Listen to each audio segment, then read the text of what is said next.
nós vamos refletir sobre a obra O Céu e o Inferno, na primeira parte, no capítulo 7, que nos traz informações sobre o Código Penal da vida futura, ou seja, sobre as nossas ações de hoje que podem impactar na nossa situação após o nosso desencarne, ou até o que estamos vivenciando. E no primeiro momento, esta obra nos afirma, Kardec nos afirma, que a alma ou o espírito sofre tanto na vida espiritual como aqui as consequências de todas as imperfeições que ainda não conseguiu corrigir. O seu estado, tanto feliz ou desgraçado, é inerente ao seu grau de pureza ou de impureza, em virtude da lei do progresso que dá a toda alma a possibilidade de adquirir o bem que lhe falta, como também de despojar-se do mal que tem, conforme o seu esforço e a sua vontade. Nós temos que o futuro é aberto a todas as criaturas. Deus não repudia nenhum dos seus filhos, antes recebe-os em seu seio à medida que atingem a perfeição, deixando a cada um qual o mérito de suas obras. Ou seja, o futuro é aberto a todas as criaturas. Não há nada que nós não podemos modificar. E isso vale tanto para as nossas ações boas, que nos reabilita, como também para as ações que perturbam a ordem universal, devido ao nosso livre-arbítrio.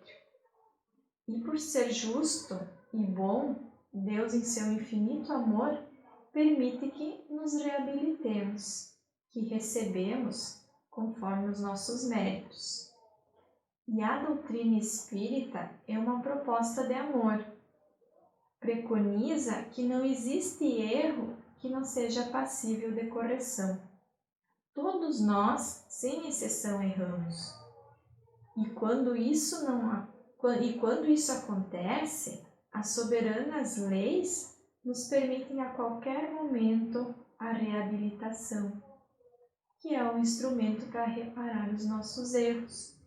O único ser que passou na Terra incólume foi Jesus, pois ele veio ter conosco na condição de Espírito perfeito. Mas então, por que ainda praticamos o mal? E por que praticarmos o bem? O bem e o mal, conforme o livro Céu e Inferno, decorre das qualidades que possuímos. Não fazer o bem quando podemos fazer é, portanto, o resultado de uma imperfeição. E toda imperfeição é a fonte de sofrimento. Então, o espírito sofre não somente pelo mal que fez, mas também pelo bem que deixou de fazer na vida terrestre. O espírito sofre pelo mal que fez, de maneira que a sua atenção fica constantemente dirigida para as consequências desse mal. E aí, quando melhor compreende os seus inconvenientes, trata de corrigir-se. Então, nós não esquecemos o mal que praticamos e também nós não vamos esquecer do bem que deixamos de fazer. A nossa consciência nos cobra devido a essa atenção constante que nós dirigimos nossos pensamentos.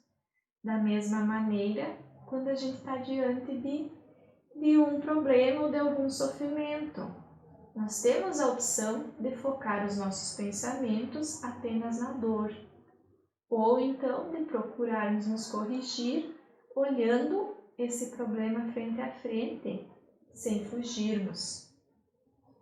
Então, sendo infinita a justiça de Deus, o bem e o mal são rigorosamente considerados. Então, não há nenhuma uma só ação ou um só pensamento mau que não tenha consequências fatais. E da mesma forma, como não há uma única ação meritória, um bom movimento da alma que se perca, mesmo para os mais perversos. Por isso que constituem tais ações um começo de progresso. Então, toda falta cometida, todo mal realizado é uma dívida contraída, que deverá ser paga, se não for em uma existência, irá ser na seguinte ou nas seguintes, porque todas as existências elas são solidárias entre si. E aquele que se quita numa só existência não terá necessidade de pagar outra vez. Ou seja, nós não precisamos passar pelas mesmas provações, por aqueles momentos tortuosos novamente, se já aprendemos. Então, logo, se eu passei por aquela necessidade, se eu passei por um estado de fome, de miséria, de desemprego, que nos causou angústias e aflições, se eu aprendi com isso, se eu compreendi a situação, eu não preciso temer que vou passar novamente por isso. Então, o espírito sofre, quer no mundo corporal, quer no mundo espiritual, a consequência das suas imperfeições. As misérias, as vicissitudes padecidas na vida corpórea são oriundas das nossas imperfeições. São as expiações de faltas cometidas, aqui no presente, nesta reencarnação, ou em precedentes existências. Pela natureza dos sofrimentos e vicissitudes da vida corpórea, pode-se julgar a natureza das faltas cometidas em anterior existência e das imperfeições que as originaram. Então, a expiação ela varia segundo a natureza e a gravidade da falta, podendo, portanto, a mesma falta determinar expiações diversas, conforme as circunstâncias, atenuantes ou agravantes em que for cometida. Não há uma regra absoluta nem uniforme quanto à natureza e à duração do castigo. A única lei geral é que toda falta terá a punição e terá recompensa todo ato meritório segundo o seu valor. Então, a duração do castigo depende da melhoria do espírito culpado. De modo, o espírito é sempre o árbitro da própria sorte, podendo prolongar os sofrimentos pela pertinácia no mal ou suavizá-los e anulá-los pela prática do bem. Então, somos os únicos responsáveis pelos nossos sofrimentos. No momento, podemos estar revoltados e não compreendermos o motivo do tal acontecimento. Sabemos que a sua duração depende exclusivamente de nós, pois uma condenação por tempo pré-determinado teria então o duplo inconveniente de continuar o martírio do espírito renegado, ou de libertá-lo do sofrimento quando ainda permanecesse no mal. Nós não temos que pagar olho por olho, dente por dente e palavra por palavra, em absoluto. Quando erramos, perturbamos a ordem universal. Por isso, a nossa reabilitação é feita quando recompomos esta mesma ordem. Se no passado você atentou contra ela, hoje poderá recuperar o que foi danificado. Todo o bem que você fizer será anotado para compensar aquele equívoco Porém, só o arrependimento não basta por si só. Ele é o primeiro passo para a regeneração, mas também são precisas a expiação e a reparação. Então, o arrependimento, a expiação, a reparação constituem as 3 condições necessárias para apagar as nossas faltas e as suas consequências. O arrependimento suaviza as condições, os travos da expiação, abrindo pela esperança o caminho da reabilitação. Mas só a reparação pode anular o efeito, destruindo-lhe a causa. Eis o motivo de praticarmos atitudes benéficas. Porque senão, do contrário, o perdão seria uma graça, não uma anulação. O arrependimento pode dar-se por toda parte e em qualquer tempo. Se for tarde, porém, o culpado sofre por mais tempo. Então, até que os últimos vestígios da falta desapareçam, a expiação consiste nos sofrimentos físicos e morais que são consequentes, seja aqui, nessa vida atual, ou seja na vida espiritual após o nosso desencarne, ou ainda em uma nova existência. Essa reparação, ela consiste em fazer bem àqueles a quem se havia feito mal. Quem não repara os seus erros numa existência, por fraqueza ou por má vontade, vai achar-se numa existência ulterior em contato com as mesmas pessoas que a si tiveram queixas, em condições voluntariamente escolhidas, de modo a demonstrar-lhes reconhecimento e fazer-lhes tanto bem quanto mal lhes tenha feito. Nem todas as faltas acarretam de prejuízo direto e efetivo. E em tais casos, a reparação se opera fazendo-se o que se deveria fazer e foi descurado, cumprindo os deveres desprezados, as missões não preenchidas, praticando o bem ao mal praticado, ou seja, tornando-se humilde se foi orgulhoso, amável se foi austero, caridoso se foi egoísta, benigno se foi perverso, laborioso se foi ocioso, útil se foi inútil, frugal se foi intemperante. O atenuante mais representativo são ações que praticamos, as boas ações, porque não estamos na terra para pagar, mas sim para resgatar por amor os erros que cometemos pela arbitrariedade. Errar é normal, reabilitar-nos é dever moral. Então a responsabilidade das faltas é toda pessoal. Ninguém sofre por erros alheios, salvo se a eles deu origem, quer provocando-os pelo exemplo, quer não os impedindo quando poderia fazê-lo.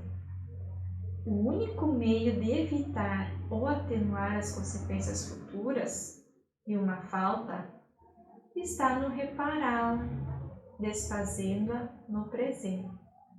Quanto mais nos demorarmos na reparação de uma falta, tanto mais penosas e rigorosas serão no futuro as suas consequências. A situação do espírito no mundo espiritual não é outra senão preparada por si mesmo na vida corpórea. Mais tarde, outra reencarnação lhe será facultado para novas provas de expiação e reparação, com maior ou menor proveito, dependendo do seu livre-arbítrio. Se ele não se corrige, terá sempre uma missão a recomeçar, sempre mais acerba. De sorte que pode dizer-se que aquele que muito sofre na terra, muito tinha a expiar. E os que gozam uma felicidade aparente, em que pesam os seus vícios e inutilidades, pagá-la-ão muito caro em ulterior existência. E aí se faz sentido a frase dita por Jesus: bem-aventurados os aflitos, porque serão consolados. Então, certo, a misericórdia de Deus é infinita, mas não é cega. O culpado que a ela atinge não fica exonerado, e enquanto não a houver satisfeito a justiça, sofre a consequência dos seus erros. Por infinita misericórdia, devemos ter que Deus não é inexorável, deixando sempre viável o caminho da redenção. Subordinados ao arrependimento e reparação, depende da vontade humana. As penas, por temporárias, constituem, concomitantemente, castigos e remédios auxiliares à cura do mal. Os bem como o mal são voluntários e facultativos. Livre, o homem não é fatalmente impelido para um nem para o outro. E Divaldo nos aconselha de não cultivarmos a consciência da culpa e não olhar para trás, não se autopuna e nem se entregue à depressão. A divindade nos enseja, na reencarnação, a oportunidade abençoada de crescer e amar. E como diz no livro Céu e Inferno, a cada um segundo as suas obras, no céu como na terra. Tal é a lei da justiça divina. Como nos velhos tempos de outras tantas, que a sua vontade sempre permaneça viva, e que o amor quebre qualquer barreira junto com teu mar. Como nos velhos tempos de outras tantas, que o seu poder esteja em suas mãos e só dependa de ti pra exercitar. O que te detém de sonhar, saber que não pode ter medo de errar, e a vitória diante de seu olhar está. O que te detém de amar, saber que não pode viver pro odiar, e o medo já toma rumo pra outras distâncias. As dores da alma que a gente plantou parecem que não se esquecem de nós, mas vamos mudar, não vamos nos entregar, esse não é o fim. Os tombos da vida que a gente levou parecem que vêm só pra rir de nós, mas não vamos desistir, não paremos de cantar a canção que a gente fez. O momento é hoje, encoraje o seu ser, elevando os pensamentos a uma voz que te chama. Não deixe nada te deter. O momento é hoje, encoraje o seu ser, elevando os pensamentos a uma voz que te chama. Não deixe nada te deter.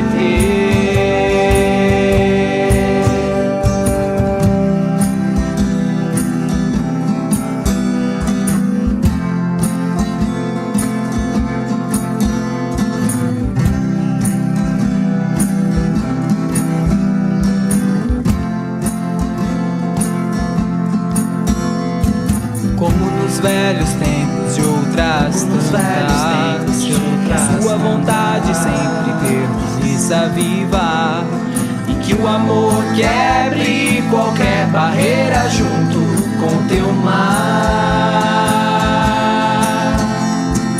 Como nos velhos tempos de outras tantas, que seu poder esteja em suas mãos e só dependa de ti pra exercitar. O que te detém de sonhar? Saber que não pode ter medo de errar, e a vitória diante de seu olhar está. Porque te detém de amar? Saber que não pode viver pro diário, o medo já toma rumo pra outras distâncias. As dores da alma que a gente plantou parece que não se esquecem de nós, mas vamos mudar, não vamos nos entregar, esse não é o fim. Os tombos da vida que a gente levou parecem que vêm só pra rir de nós, mas não vamos desistir, não paremos de cantar a canção que a gente fez. O momento é hoje, encoraje o seu ser, elevando os pensamentos a uma voz que te chama. Não deixe nada